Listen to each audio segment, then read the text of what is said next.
أعوذ بالله من الشيطان الرجيم. بسم الله الرحمن الرحيم.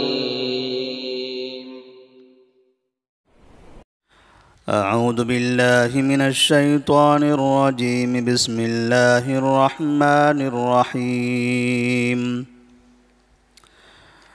وإذ قلتم يا موسى لن نصبر على طعام واحد فادع لنا ربك يخرج لنا مما تنبت الأرض من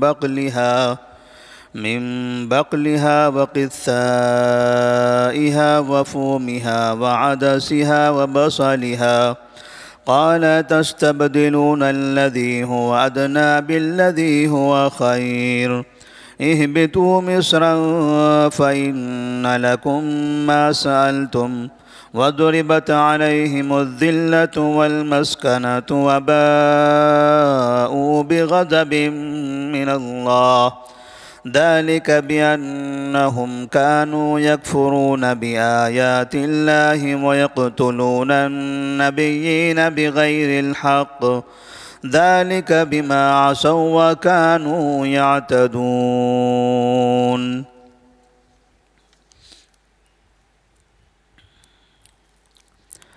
سورۃ البقرہ آیت نمبر 61 میں اللہ تبارک و تعالیٰ نے بنو اسرائیل کی جانب سے ایک مطالبے کا تذکرہ فرمایا ہے۔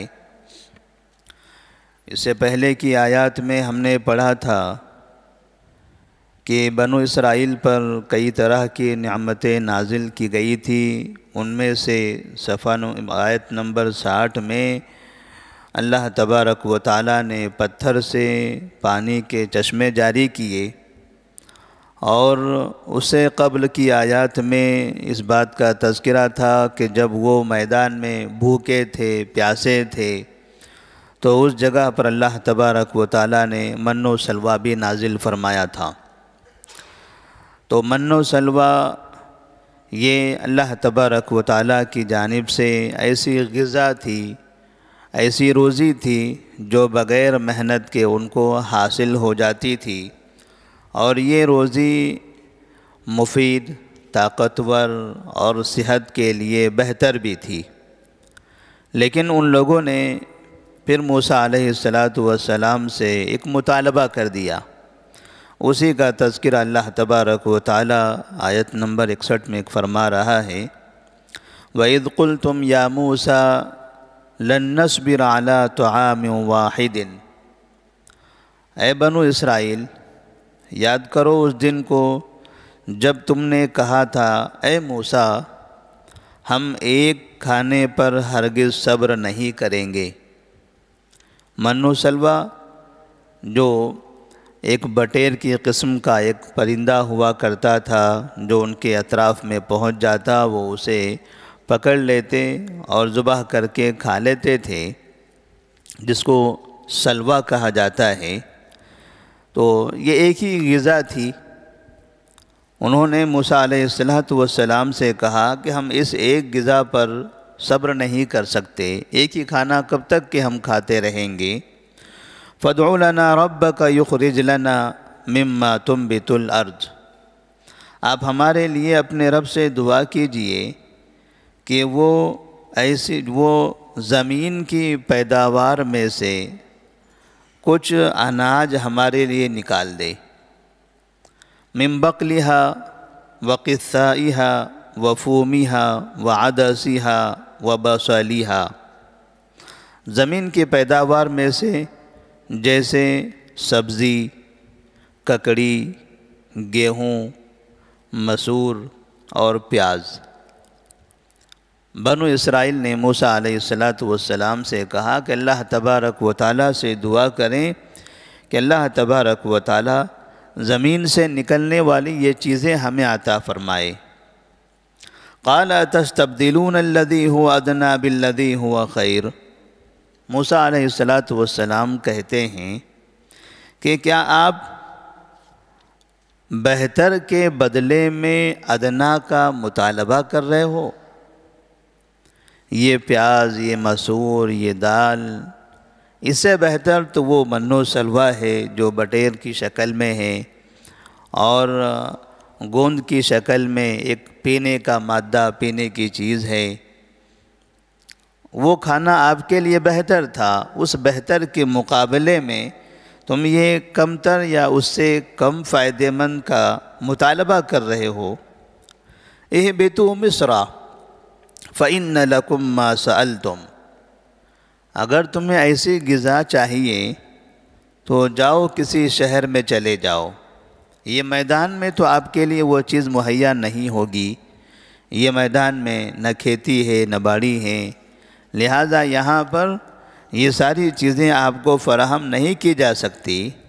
اللہ تبارک و تعالیٰ نے جو عطا کیا ہے اسی کو استعمال کرو، اسی کو کھاؤ پیو اور اچھی زندگی گزار لو۔ اگر تم اپنے من کے حساب سے الگ الگ سبزیاں، الگ الگ دالیں، الگ الگ چیزیں چاہتے ہو تو کسی شہر میں چلے جاؤ، اہبطوا مصر فإن لکم ما سألتم، اور وہاں جا کر محنت کرو، وہاں مشقت کرو، کھیتیاں کرو، تجارت کرو، وہاں تم جو چاہو گے وہاں تمہیں ملے گی۔ تو یہ اس بات کی طرف اشارہ تھا کہ اگر تم ایسا ہی چاہتے ہو تو جاؤ کسی شہر میں چلے جاؤ، تمہیں یہاں وہ نہیں ملنے والا ہے۔ یہ حکم نہیں تھا کہ تم کو شہر میں جانا چاہیے، بلکہ یہاں ایک طرح سے پھٹکار تھی، ان کو غصہ کیا جا رہا تھا، تنبیہ کی جا رہی تھی۔ اس نعمت پر بھی تم بس نہیں کرتے، اس نعمت پر اکتفا نہیں کرتے، ٹھیک ہے پھر کسی شہر میں چلے جاؤ۔ وَضُرِبَتْ عَلَيْهِمُ الذِّلَّةُ وَالْمَسْكَنَةُ، اور پھر ان کے اوپر ذلت اور مسکنت اللہ تبارک و تعالیٰ نے نازل کر دی، ذلت اور مسکینی ڈال دی۔ جب انہوں نے اللہ کے اس نعمت کی ناشکری کی تو اللہ تبارک و تعالیٰ نے انہیں مجبور بنا دیا، کمزور بنا دیا، وہ ادھر ادھر بھٹکنے لگے۔ اب وہ غذا جو اللہ دے رہا تھا اس کے لیے محنت کی ضرورت نہیں پڑ رہی تھی، وہ بغیر محنت کے حاصل ہو رہی تھی، لہذا کھانے پینے کا اب انہیں کوئی مسئلہ نہیں تھا۔ اب جن چیزوں کا انہوں نے مطالبہ کیا تھا، ظاہر سی بات ہے ان چیزوں کے استعمال کے لیے انہیں اب محنت کرنی پڑے گی، اور وہ محنت میں کامچور تھے، انہوں نے محنت بھی نہیں کیا۔ نتیجہ یہ نکلا کہ اپنے مطالبے والی چیزیں حاصل کرنے کے لیے محنت میں کمزور ہو گئے اور مسکین بن گئے، مجبور ہو گئے، فقیر ہو گئے، کھانے پینے کے وہ محتاج ہونے لگے۔ اللہ تبارک و تعالیٰ فرماتے ہیں وَضُرِبَتْ عَلَيْهِمُ الذِّلَّةُ وَالْمَسْكَنَةُ وَبَاءُوا بِغَضَبٍ مِّنَ اللَّهِ، اور ساتھ میں وہ اللہ تبارک و تعالیٰ کے غضب کے بھی مستحق ہو گئے۔ اللہ تبارک و تعالیٰ کا غضب انہوں نے حاصل کیا، غضب اللہ تبارک و تعالیٰ کا ان پر نازل ہوا۔ ذَلِكَ بِأَنَّهُمْ كَانُوا يَكْفُرُونَ بِآيَاتِ اللَّهِ، یہ اس وجہ سے کہ وہ اللہ تبارک و تعالیٰ کی نشانیوں کا، اللہ کی آیات کا انکار کرتے تھے۔ وَيَقْتُلُونَ النَّبِيِّينَ بِغَيْرِ الْحَقِّ، اور وہ ناحق انبیاء کا قتل کرتے تھے۔ یہودیوں نے کئی انبیاء کا قتل بھی کیا ہے۔ ذَلِكَ بِمَا عَصَوا وَكَانُوا يَعْتَدُونَ، اور وہ اس وجہ سے کہ وہ نافرمانی بھی کرتے تھے اور حد سے تجاوز بھی کرتے تھے۔ جن چیزوں کا اللہ تبارک و تعالیٰ حکم دیتے وہ ان پر عمل نہیں کرتے تھے، رب کی نافرمانی کرتے تھے، جن چیزوں سے منع کرتا وہ کام کرتے تھے، اور بعض مرتبہ جو کام کرنے کے ہوتے تھے ان کاموں میں بھی حد سے آگے بڑھ کر وہ کام کرنے لگتے تھے۔ ذَلِكَ بِمَا عَصَوا وَكَانُوا يَعْتَدُونَ، تو اللہ تبارک و تعالیٰ فرماتے ہیں کہ ان پر ذلت، ان پر مسکینی اس لیے چھا گئی کہ وہ کفر کر رہے تھے، انبیاء کا قتل کرتے تھے، رب کی نافرمانی کرتے تھے اور رب کی اطاعت میں حد سے تجاوز کرتے تھے۔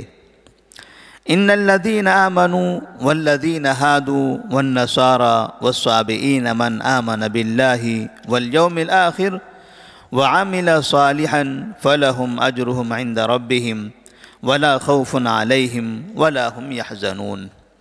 اللہ تبارک و تعالیٰ نے یہاں پر یہ واضح کر دیا کہ بے شک جو ایمان لائیں گے، یا جن لوگوں نے ایمان لایا، یا جن لوگوں نے یہودیت اختیار کی، یا جو نصارہ بنے، والصابئین اور جو صابی بن گئے، من آمن باللہ والیوم الآخر، ان میں سے جس نے بھی اللہ پر اور آخرت پر ایمان لایا ہے، وعمل صالحا اور نیک عمل کیا ہے، فلہم اجرہم عند ربہم، ان کے لیے ان کا اجر ہوگا ان کے رب کے پاس، ولا خوف علیہم ولا هم یحزنون، ان پر نہ کوئی خوف ہوگا اور نہ وہ غم زدہ ہوں گے۔ اس آیت میں اللہ تبارک و تعالیٰ نے مومنین کا تذکرہ کیا، یہود و نصارہ اور صابئین کا ذکر کیا کہ جو بھی اس مذہب پر ہیں، ایمان پر، یہودیت پر، نصرانیت پر، صابئیت پر یا صابیت پر، جو بھی اس مذہب پر ہیں، اگر وہ مومن ہوتے ہیں، نیک عمل کرتے ہیں، تو ان کے لیے اللہ تبارک و تعالیٰ کے پاس بہترین بدلہ ہے۔ بعض لوگوں نے اس آیت کا مطلب الگ طرح سے نکالا ہے، کہتے ہیں کہ آج کے دور میں یہ وحدت ادیان کی طرف اشارہ کرتا ہے، اسی لیے بعض مفکرین کہتے ہیں کہ جتنے بھی دین ہیں تمام دین برحق ہیں، اور ہر دین پر عمل کرنے والا وہ اپنی جگہ پر صحیح ہے۔ اسلام برحق مذہب ہے، لہٰذا مسلمان بھی اپنے مذہب کے حساب سے وہ صحیح ہے۔ یہودیت یہ برحق ہے، لہٰذا آج کے زمانے کا یہودی بھی اپنے مذہب کے حساب سے وہ صحیح ہے۔ نصرانیت بھی برحق ہے، لہٰذا آج کے زمانے کے حساب سے نصارہ بھی برحق ہیں۔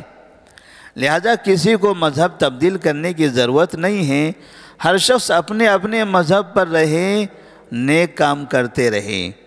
بعض لوگوں نے اس آیت کا یہ مطلب نکالا ہے، حالانکہ اس آیت کا یہ مطلب نہیں ہے، اس لیے کہ جب نبی کریم صلی اللہ علیہ وسلم کی بعثت ہو گئی تو اب نہ یہودیت ہے، نہ نصرانیت ہے، اور نہ کوئی دوسرا دین ہے۔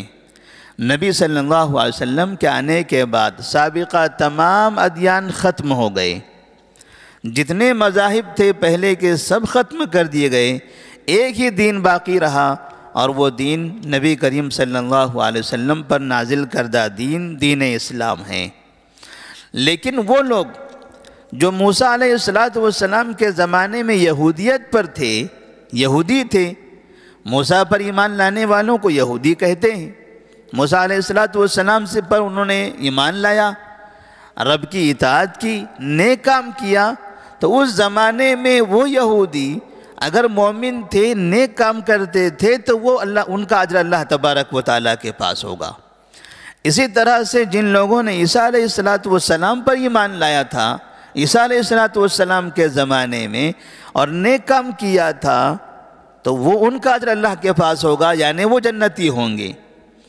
اسی طرح سابقہ جتنے بھی ادیان تھے، جو نبی جس زمانے میں آیا، اور قوم نے اس نبی پر ایمان لایا، اس نبی کی اطاعت کی، رب پر ایمان لایا، رب کی فرما برداری کی، نیک کام کرتے رہے، تو ان کے زمانے کے حساب سے جو بھی دین جس نام کا بھی ان کا دین تھا، وہ دین پر رہے تو وہ کامیاب ہو گئے، وہ جنتی ہو گئے۔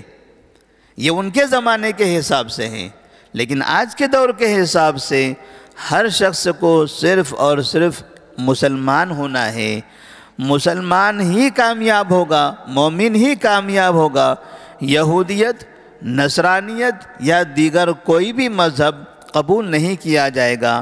قرآن کہتا ہے وَمَنْ يَبْتَغِ غَيْرَ الْإِسْلَامِ دِينًا فَلَنْ يُقْبَلَ مِنْهُ، اسلام کے علاوہ جو بھی دین کوئی انسان چاہے گا تو اس کا وہ دین قبول نہیں کیا جائے گا۔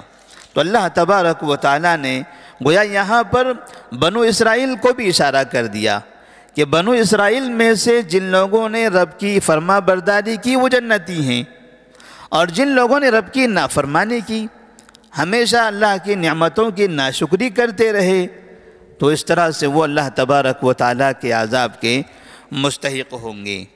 نبی کریم صلی اللہ علیہ وسلم پر اللہ تبارک و تعالیٰ نے بنو اسرائیل سے متعلق اس طرح سے واقعات آیتوں کی شکل میں نازل فرمائے، اور نبی کریم صلی اللہ علیہ وسلم کو اس بات کی طرف اشارہ کر دیا، آپ کو یہ بتا دیا کہ آپ کے اطراف میں جو یہودی رہتے ہیں ان کا تعلق بھی اسی بنو اسرائیل سے ہے، آپ انہیں بھی یہ سبق بتا دیجئے کہ تمہارے آباء و اجداد نے جہاں جہاں رب کی نافرمانی کی وہاں اللہ کا غضب نازل ہوا، اللہ کا عذاب نازل ہوا۔